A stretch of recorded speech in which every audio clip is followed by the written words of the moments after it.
Teresa Barnett is the mother of 3 sons, all involved in scouting. She became involved in the popcorn sale by becoming a unit colonel and then became the district colonel for the Ozark Trails Council in Springfield, Missouri. Over the 4 years Teresa has been involved, the council's gross popcorn sales have increased by 42% to $1,272,376. The average per unit sales increased by 50.7%. And more importantly, she has distinguished herself through her passion for helping scouts and scouting.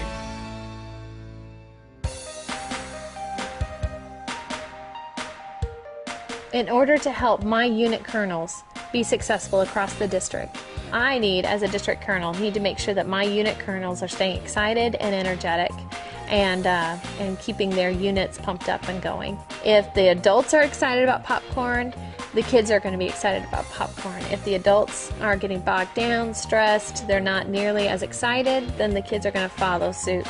However the leadership goes, so goes the organization.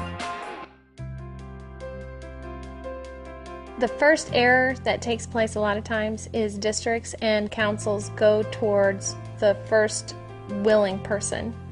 And I think instead of waiting for that willing person, I think that councils and districts need to be engaged enough with their units to go towards the person or the units that are successful. Find out who in that unit is driving that sale, who in that unit is motivating those boys. It could be 2 or 3 people. It might not just be one person. If you begin to look there and then you start grooming those people and trying to shape them and help them, give them the tools that they need, listen to them, find out what it is that they're wanting, what do they want out of popcorn, what can you facilitate. At the council level, I think one of the main things that you can do to reward those district colonels that put forth a huge investment in time is to give them perks as far as help them with cost of their kids going to summer camp, or some kind of benefit that only the council can give. You want to keep those people that are doing good, and you want to try to encourage them to continue to do better. The value that the council gets from listening to their district colonels, and which are listening to their unit colonels, is that you open lines of communication. You empower those district colonels to actually feel more confident that they're there to do a job and that they're good at their job, which then in turn empower their unit colonels. And that's so important, to feel like you're part of something and you're a team. And so when you open those lines of communication, there's active listening taking part on both sides. Then what happens is the program overall erupts and it gets really huge and wonderful and big. First off, for us, the Trails End popcorn sale benefits our whole council as well as our district. Our camps are helped to be funded through it all the way down to the local level. So that's a huge plus for me. The other thing is that 70% comes back to local scouts. There's not a fundraiser that can really trumpet that. There's a folder that they put together for the unit colonel. In there is usually promotion guides for the prize items. There's usually a booklet that helps to define how to do a kickoff, how to run your sale, how to plan a budget. That's one of the things that Trails End provides, is that sheet that breaks down how much it costs to run their program per month, how much do we need total. One of the things that I find most advantageous is the posters that they give. We use those posters at our booth sales, and we just usually tape them to the back of cardboard and tape them to the front of our table, and that gives us some validity to what we're doing instead of just an empty table. When it comes to my popcorn kickoff, I need to plug in volunteers that have been successful at different approaches. My popcorn kickoff is like a mini seminar type kind of thing. What I have at the popcorn kickoff is, yes, we talk about the product, what's going to be available, we talk about the prices, but more importantly, we talk about strategy, what worked.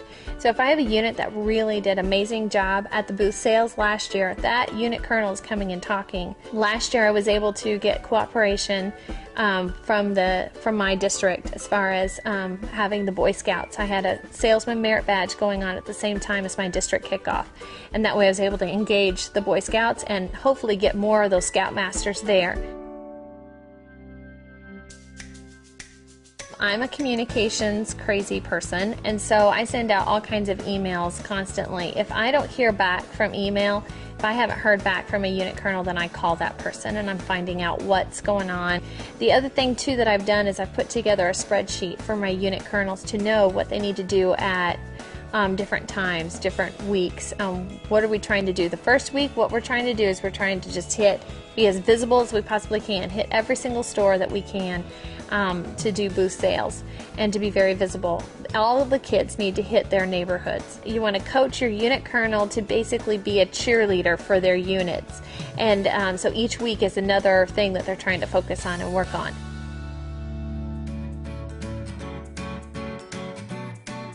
If you want your Eagle Scout percentage to go up, then you've got to work more, not on just the fundraising part of popcorn, but you've got to work more on the education part of popcorn, of teaching and training, and using popcorn not as a fundraiser, but as a tool to facilitate growth and goal setting and equal successful Scouts that grow into being successful leaders in our nation and around our world.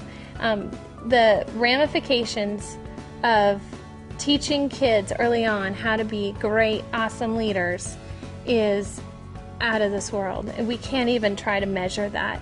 If a 6-year-old learns how to be the leader and he continues to grow, to communicate and to give speeches and to talk well and effectively, there's no telling what that boy will or will not do as an adult.